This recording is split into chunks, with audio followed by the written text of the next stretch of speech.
Tako, dober večer, lepo pozdravljeni vsi, ki ste nocoj prišli na predstavitev odličnega literarnega dela naše upokojene sodelavke, gospe Jane Hartman Krajnc. Odličnega lahko rečem zato, ker sem knjigo prebrala te dni nazaj in kakorkoli v preteklosti ali pa v njenem času, ko je bila gospa Jana aktivna, torej zaposlena na Padežnikovi šoli, nisem bila tukaj. Pa vendarle sem se odlično počutila in vživela v zgodbo in mi predstavlja dragocen prispevek k osvetlitvi dela šole v preteklosti in ne navsezadnje k zgodovini naše šole. Zato danes gospo Jano Hartman Krajnc v naši sredi zelo lepo in toplo pozdravljam. Vesela sem...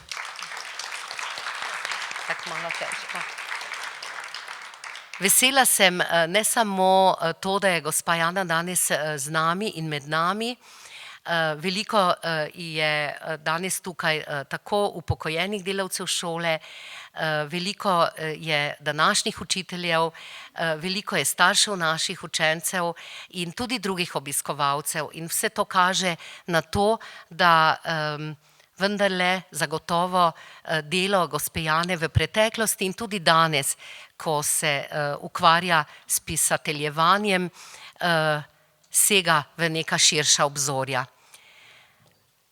To, kar je zanimivo, je to, da v knjigi opisuje eno dolgo obdobje 35 let, ko je ta šola zgradila vez med obema šolskima stavbama, torej Iztokovo in Obrežno, in danes tega hodnika ni več. Ta je bil leta 1975-76 otvorjen in je predstavljal eno novost, eno posodobitev in odlične pogoje in je pisal svojo zgodbo kar 3 desetletja in še nekaj. V teh časih je odslužil, torej preživel ta leta in danes smo pravzaprav v novi stavbi. To je tudi prvi dogodek v tem prostoru. Ta nova zgradba predstavlja v pritličju, kjer smo v bistvu avlo, ampak mi smo že v začetku rekli, da naj služi tudi drugim namenom, torej različnim kulturnim in drugačnim dogodkom, ki predstavljajo eno novo in dodano vsebino šole in tudi širše.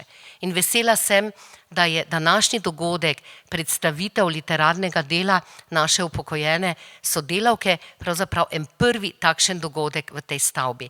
Nova stavba, nova zgodba, bi lahko rekli, ne? V knjigi opisana ena zgodba v prostorih, ki smo jih lani podrli in sedaj se začenja nova zgodba in predstavitev tega dela. Tako posrečeno se stvari pravzaprav v življenju zložijo. Mislim, da sem povedala dovolj. Zdaj se bom veselila z vami poslušanja gospe Jane, tudi kolegice naše Danice Zlatar, ki je krajši čas v mirovanju, z njo se pogosto srečujemo, ker ima vnuke pri nas, pa smo jo vedno znova veseli. Tako da predlagam, da jima prisluhnemo in da se pravzaprav vsi sprostimo in imamo zelo lepo. Hvala lepa.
ki nas je tako uvodno že pozdravila.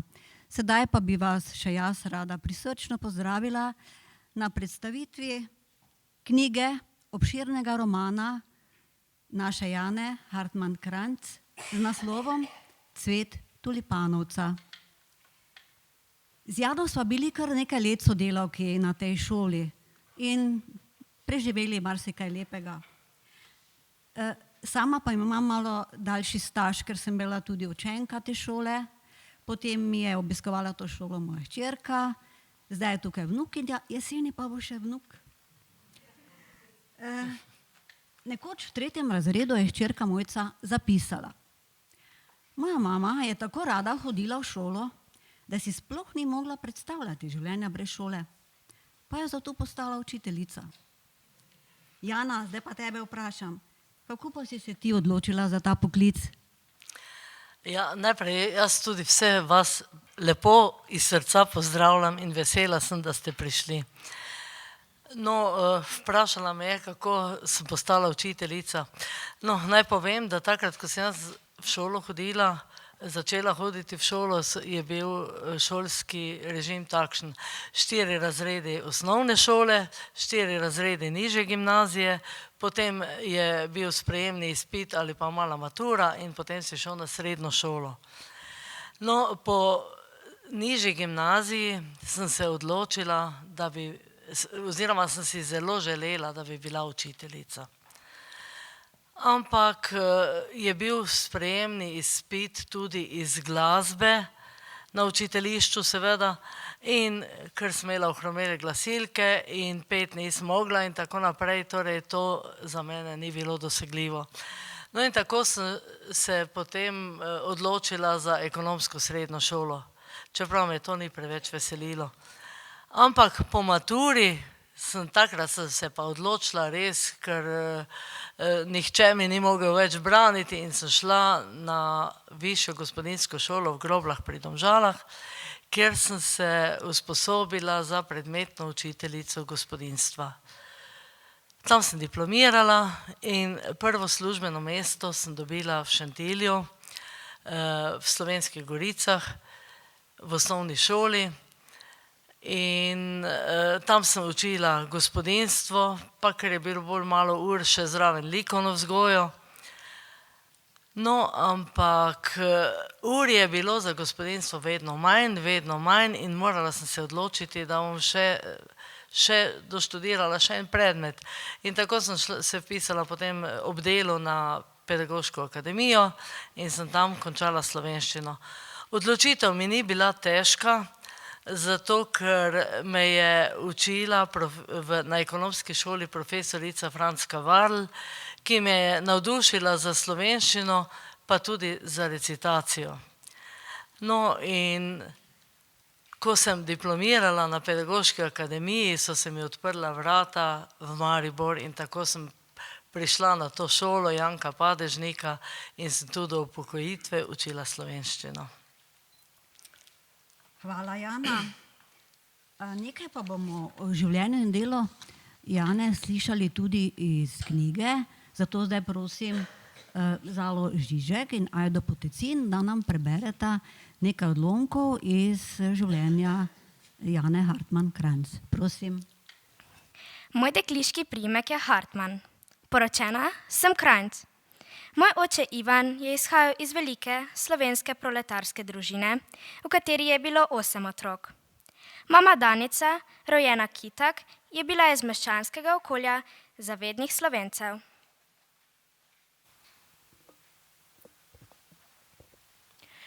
Tudi jaz izhajam iz velike družine.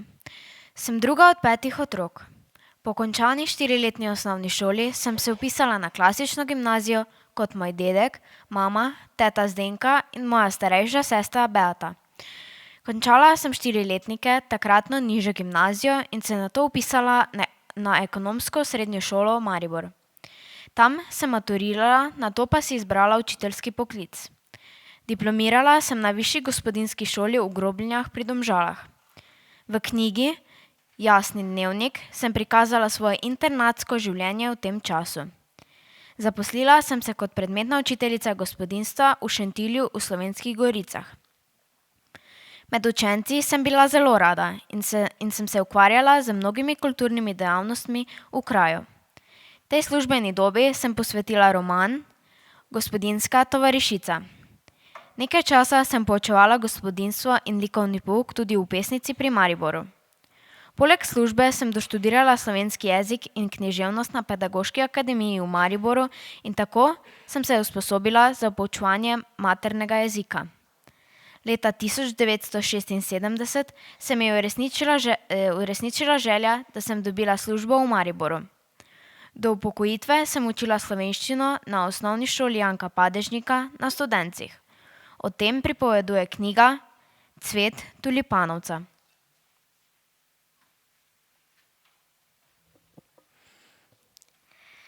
Bila sem predana slovenskemu jeziku.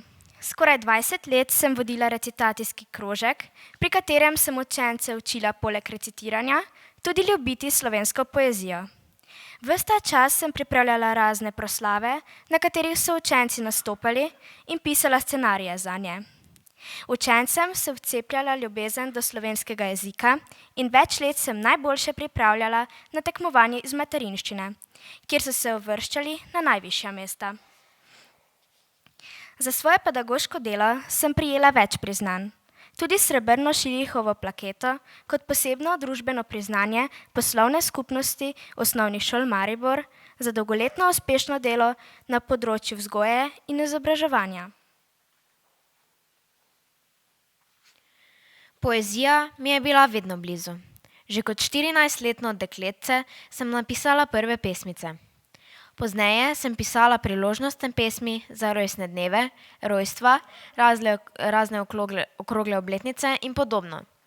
Svojo prvo pesniško zbirko Zemlja sem posvetila mami ob njeni 80-letnici. Od leta 1967 pišem verzificirano kroniko rodbine Hartman, ki nima sicer umetniške vrednosti, ima pa dokumentarno vrednost zame in za moje sorodstvo. Iz nje sem črpala snov za marsikatero knjigo.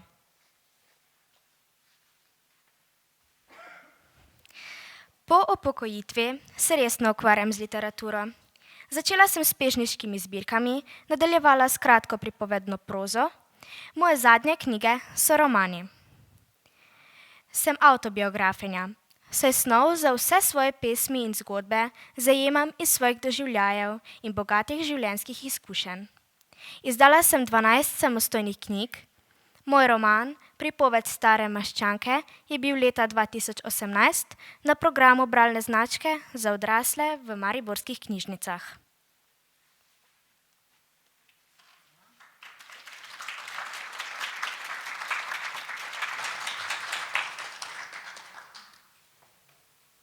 Ko sem prvič slišala, da Jana piše knjigo z naslovom Cvet tulipanovca, si sploh nisem predstavljala, za kaj gre.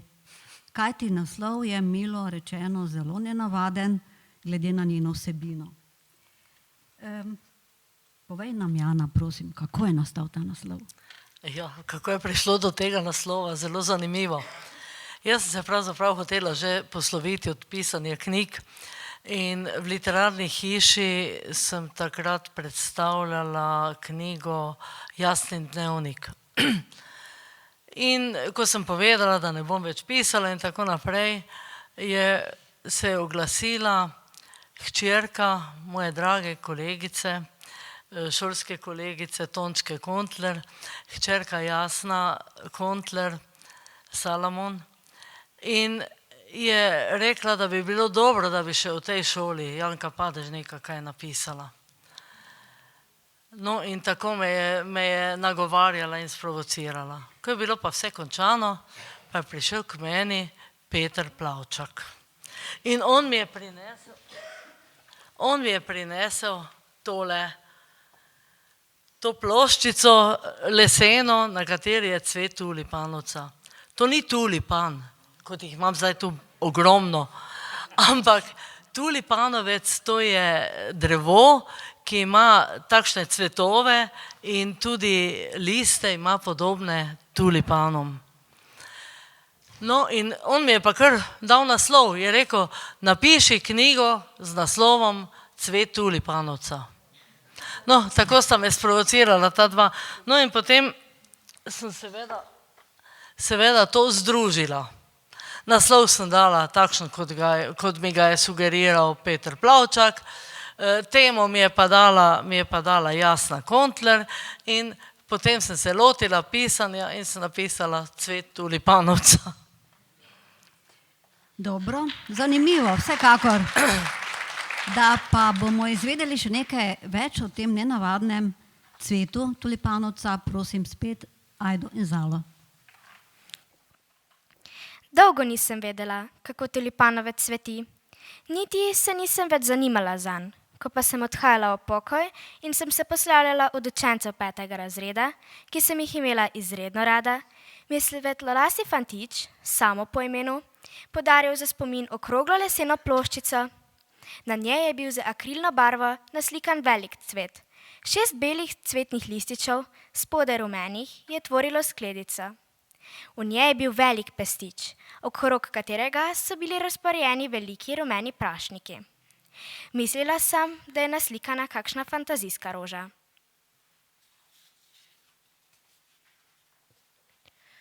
To je cvet tulipanovca, mi je pojasnil učenec.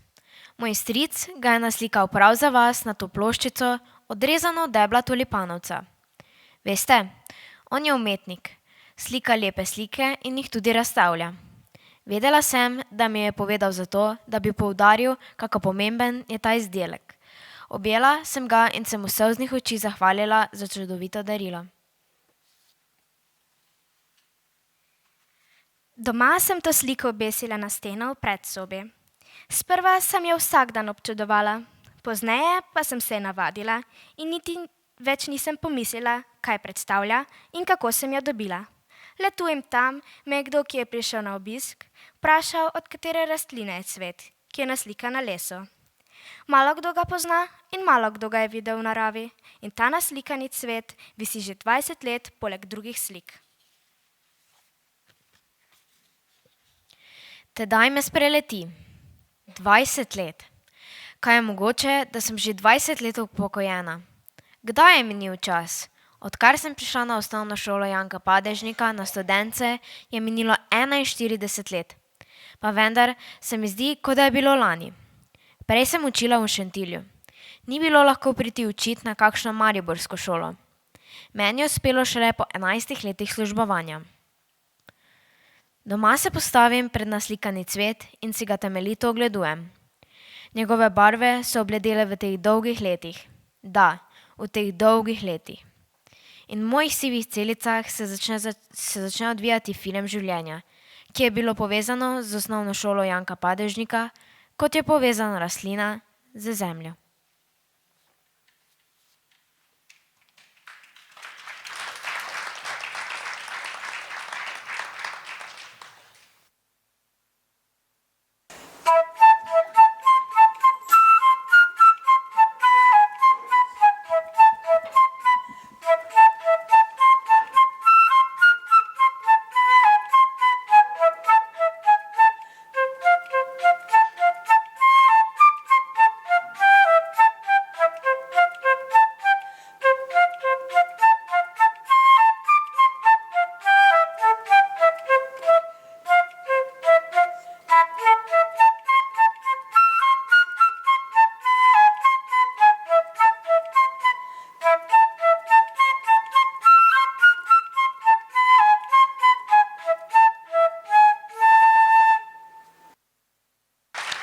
Hvala, Anja. Zaupala mi je, da je prva skladba, ki jo je zaigrala tam nekje 17. stoletja z naslovom Hajduški ples, avtor neznan, ta druga pa je z naslovom Divji jezdec Šumanova. Hvala, Anja.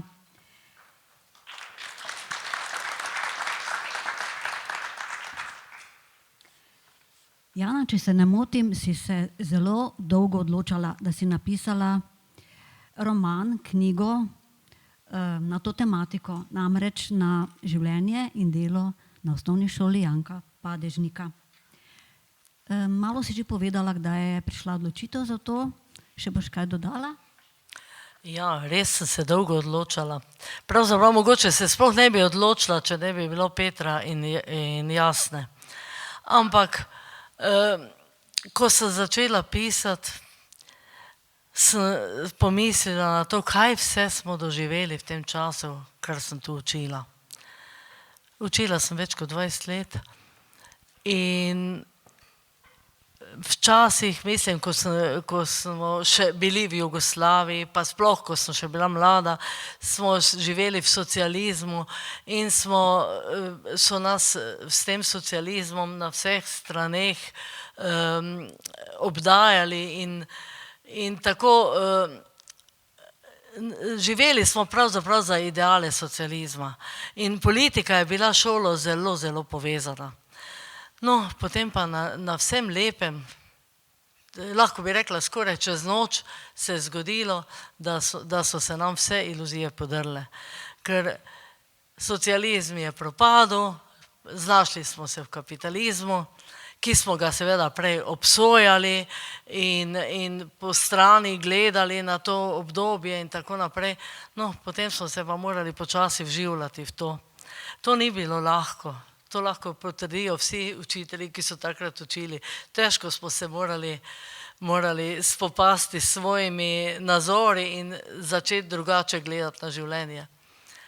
No, mislim, to je bil glavni razlog. Je pa tudi to, da se mi je bližala penzija, upokojitev in to obdobje mi je bilo tako nekam, se pravim, težko sem se tega lotila, ne.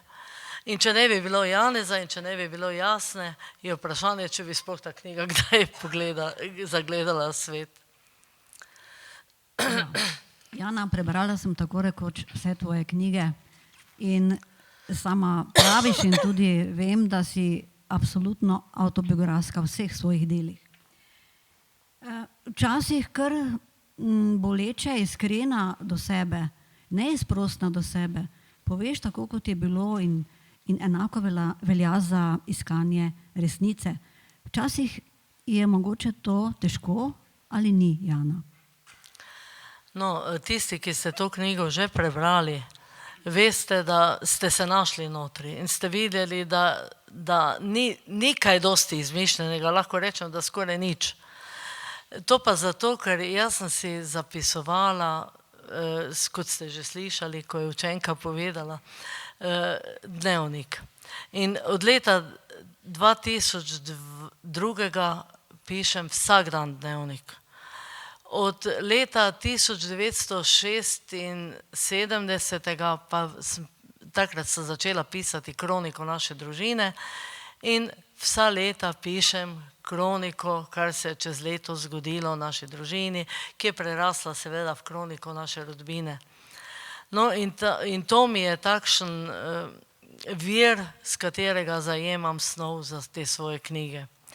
In tam je marsikaj tudi spravljenega, kot so recimo kakšni odrezki iz časopisov, kakšne beležke in tako naprej. In to mi veliko, veliko koristi pri tem. Tako da je ta knjiga Cvet tulipanovca, lahko rečem, so resnični dogodki opisani. Ja.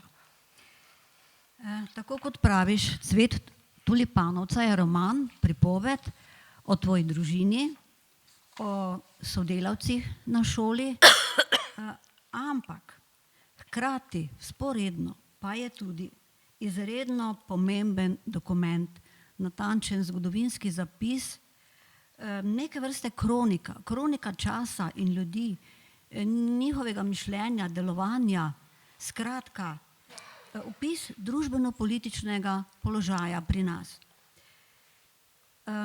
Prosim, to bo verjetno kar dolg zalogaj, da nam teh nekaj prelomnih zgodovinskih trenutkov, ki si jih doživela in tudi mi, nekateri, malo opišeš. Ja, kot sem že povedala, nam je politika precej krojila šolsko delo. Naj samo to omenim, da če nisi bil član Zveze komunistov, nisi mogel priti na nobeno vodilno mesto, nikjer. No, in jaz sem tudi prišla med te člane Zveze komunistov, ampak zaradi tega, ker sem tako upala, da bom prej prišla do stanovanja. No, ampak to se ni zgodilo. Ja, no, to je bila ena taka stvar. Drugače pa recimo, že prvi takšen politični dogodek je bil to, ko so sprejeli Cicibane v pionirje ali pa potem pionirje v mladinsko organizacijo, ne. Potem,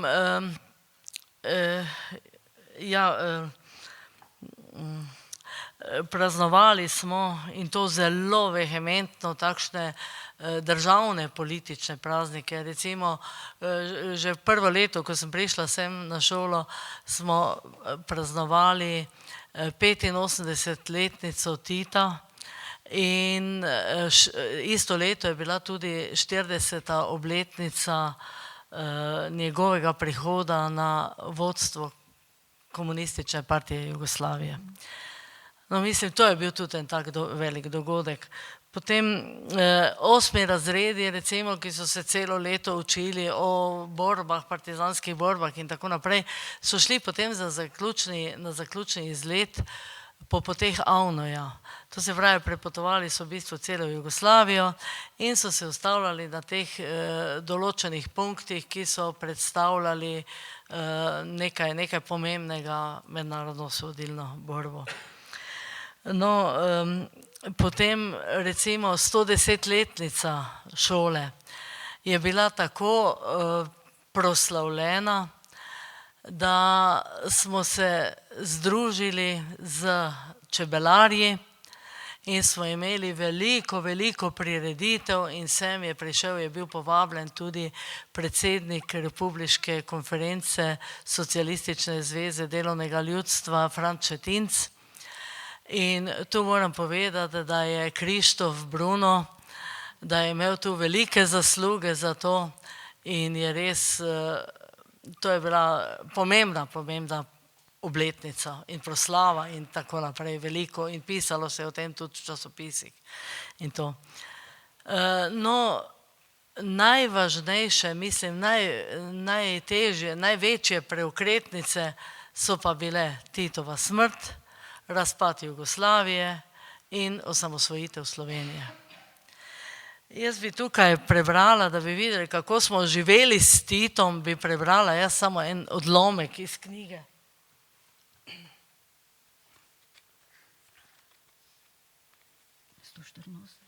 Ja. S Titovim likom smo živeli. Ljubezen do njega so nam vcepljali v osnovni šoli. Učili smo se o njem, o njegovem otroštvu, o njegovi hrabrosti in velikih zaslugah med narodno-osvobodilno vojno, o tem, da so mu na drugem zasedanju Avnoja podelili ime maršal. Kot odrasla oseba sem se soočila z njegovo politiko. Bil je ustanovitelj gibanja neuvrščenih. Leta 1961 sem spremljala njegovo prvo konferenco voditeljev neuvrščenih držav, ki je bila v Beogradu. O njem smo učili učence. Na steni pri tabli je v vsakem razredu visela njegova slika. Bil je naš dosmrtni predsednik. Vsi smo se zavedali, da je bil Tito v 88. letu, a nekako se nismo hoteli sprijazniti z dejstvom, da je starec, da državo pravzaprav vodijo drugi. Upali smo, da nam bo v Jugoslaviji dobro, dokler bo on živel. Ob vsem tem razmišljanju so mi pritekle vroče solze iz oči in so se mi spustile po licih.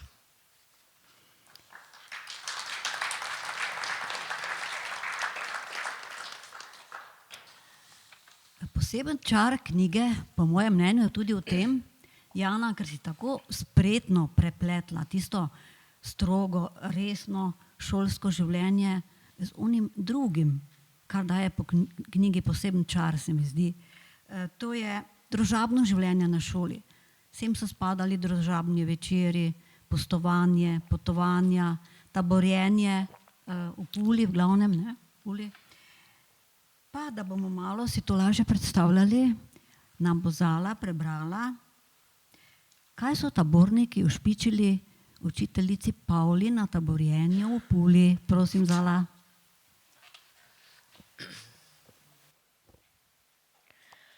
Največjo potegavščino so kolegi taborniki pripravili Pavli. Bilo je kakšen dan pred odhodom domov.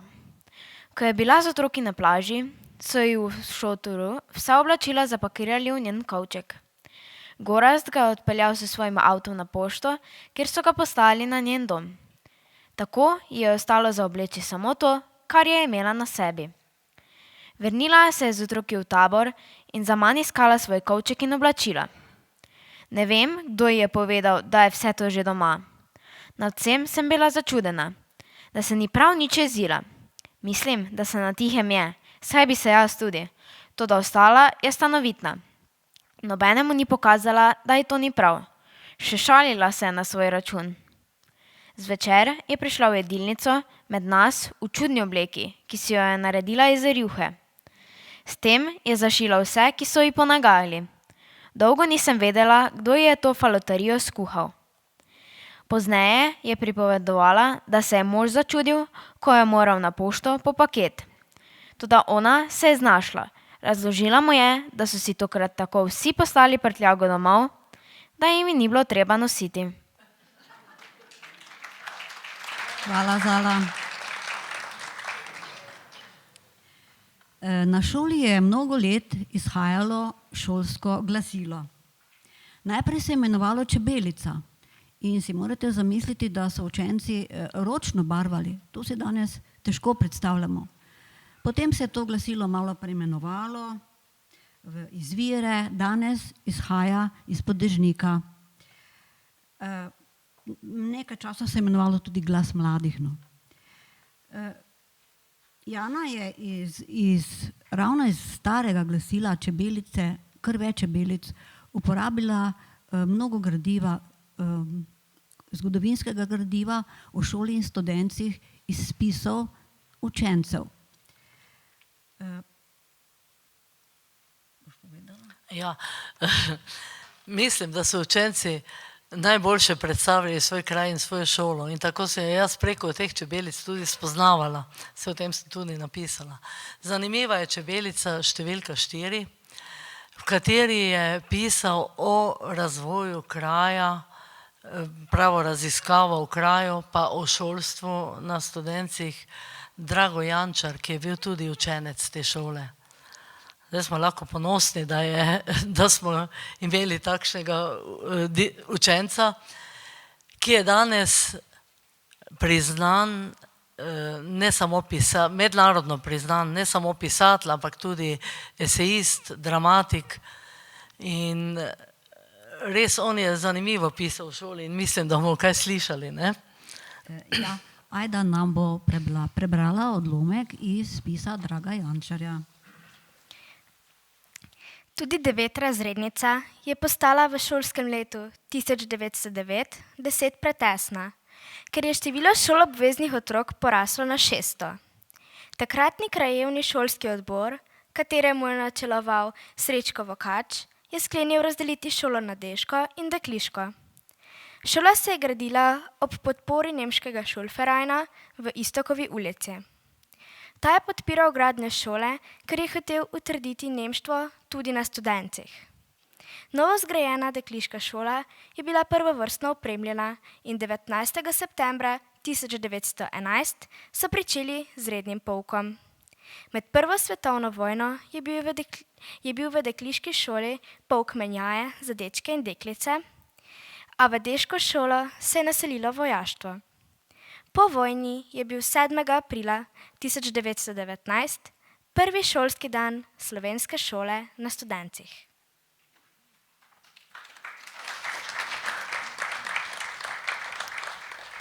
Ja, naše življenje je v bistvu lahko tako preprosto in zapleteno hkrati. V bistvu smo del nekega zgodovinskega kolesja, ki se mu ne da upreti. Slišali smo že, kako pomembna je letnica 1919, ko je se začelo učiti v slovenskem jeziku na tej šoli na študencih. Danes se nam to zdi pač bolj kot ne samoumevno, ampak takrat to ni bilo. in je velikega pomena. Ja, lani je bila 100-letnica, ne, tega. In ta dan, 7. april, si je izbrala mestna četrt za svoj praznik.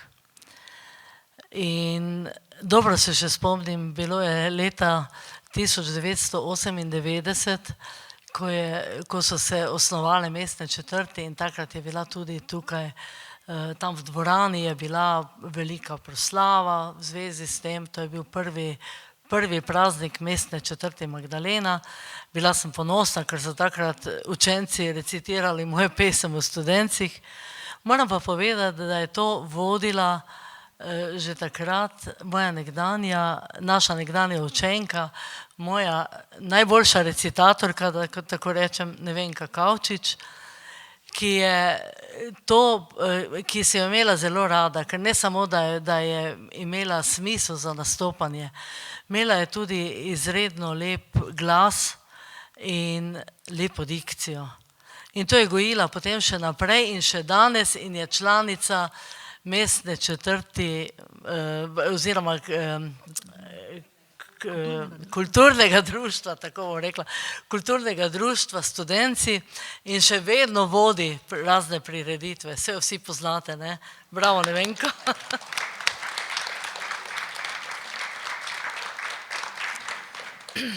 No, še nekaj sem pozabila povedati o letnici 1919, namreč, ko je nastala Janina čudovita knjiga, Pripoved stare meščanke, je v bistvu sovpada s Patličevo knjigo Sebastianin most. Most in stavba 100-letnico sta praznovala.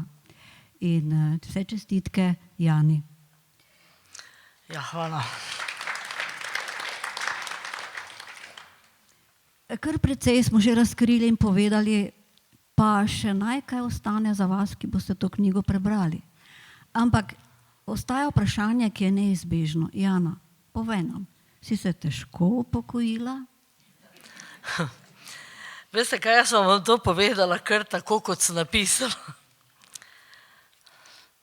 Celotno službeno kariero sem preživela v šoli. V vseh teh letih sem spoznala toliko mladih obrazov, da jih ne moreš prešteti. Doživela sem veliko lepih in manj lepih trenutkov, a tako kot me je ganilo slovo od tega 5. razreda, me ni še nobeno.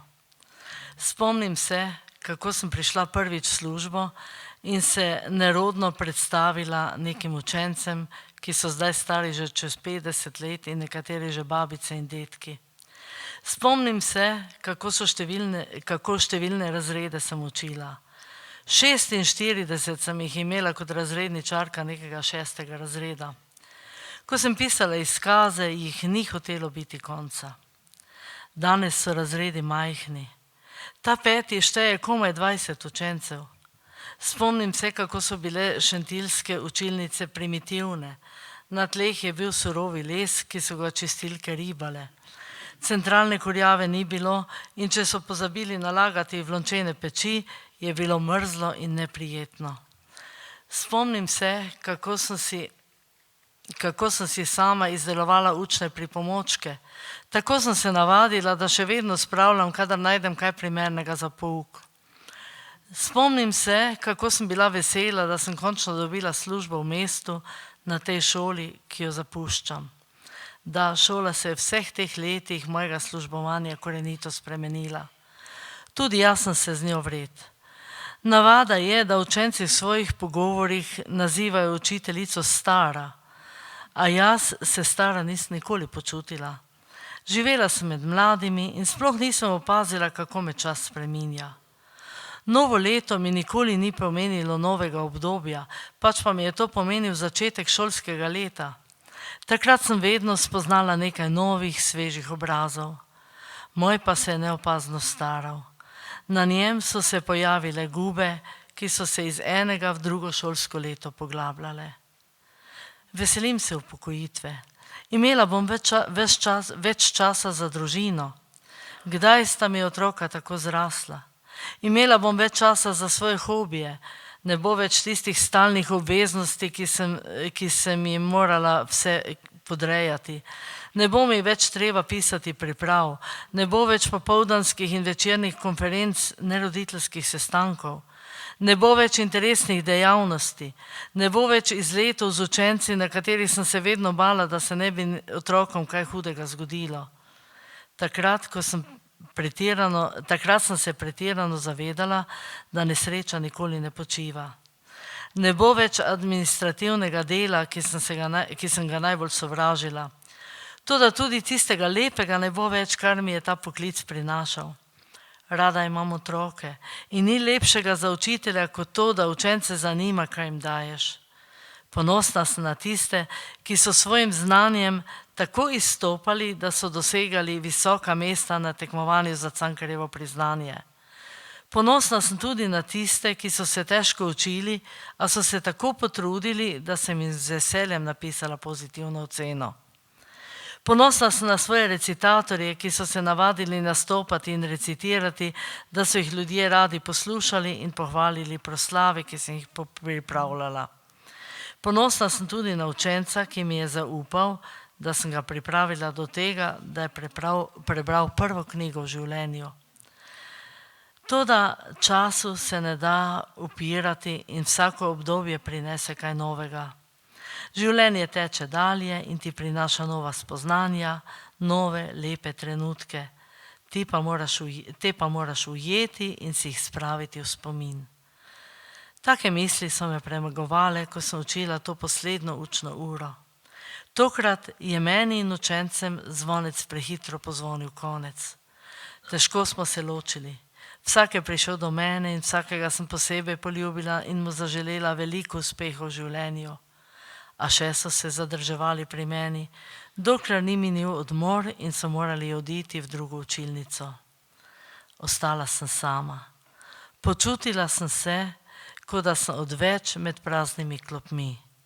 S pogledom sem še enkrat pobožala stene, okna, staro tablo in kateder. Počasi sem zložila svoje stvari v torbico, zaprla dnevnik in zaklenila učilnico.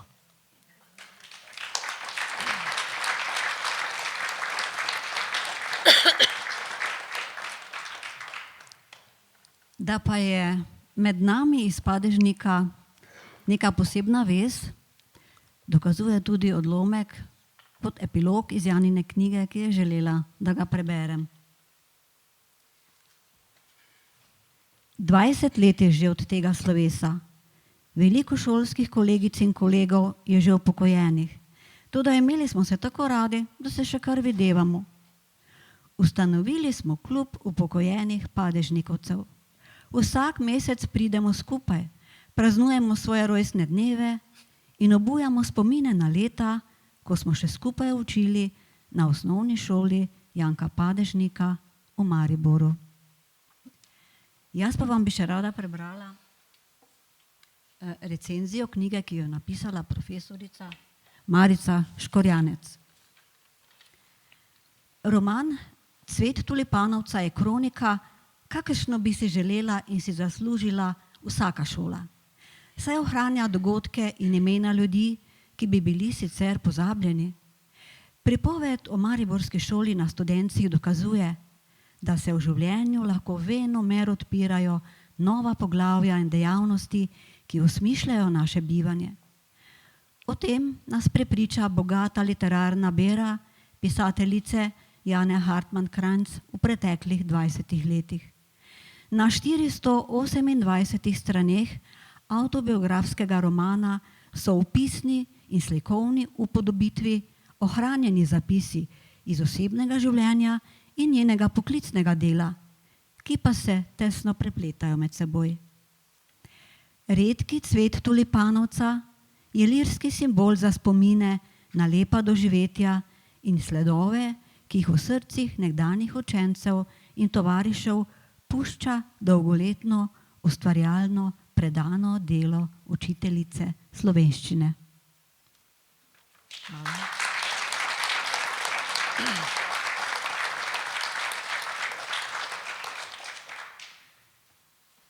Je konec, pa še ni konec. Zahvaljujeva se vam, da ste prišli na predstavitev knjige. Knjige seveda lahko kupite na stojnici. In tukaj in sedaj je Jana, da jo kaj poprašate, če želite. Ja, tisti, ki ste knjigo prebrali, imate gotovo kakšno vprašanje?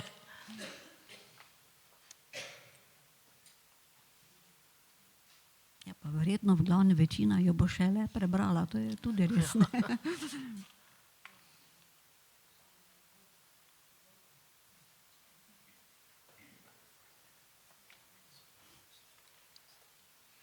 Nič, vse jasno.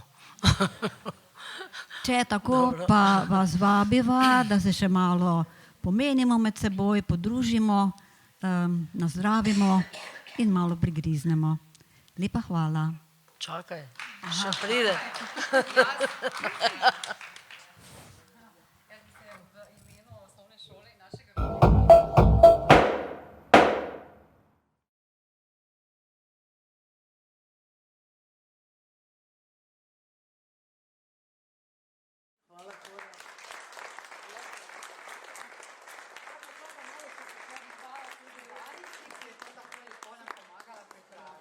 Hvala tudi tebi in gospe ravnateljici in Dejanu, seveda.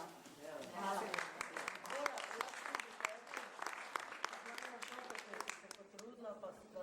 Da smo koordinirali. Seveda, z veseljem. Hvala lepa. In seveda tudi gospe ravnateljici. Hvala, da ste vse tako lepo pripravili.